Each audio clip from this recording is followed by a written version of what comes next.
Welcome to our English story series. Here, you'll learn English through simple stories and real-life situations. Settle in and follow along at your own pace. Let's start today's story. Today's story is called A Cup of Kindness. Let's begin. Maya waited in line at her favorite cafe. When it was her turn, she ordered a latte and opened her wallet. Her heart sank. She didn't have enough money. She searched through her bag, hoping she had money hidden somewhere, but there was none. "I'm so sorry," she said quietly. "I don't have enough. I need to cancel." But a man behind her spoke. "I've got this one." Before Maya could answer, he tapped his card and paid for her drink.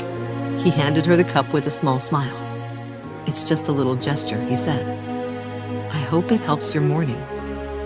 Maya talked with the man for a moment, still surprised by his kindness. Then she left the cafe, holding the warm cup in her hands. The simple gesture made her busy morning feel a little lighter. Now, let's learn some English from today's story.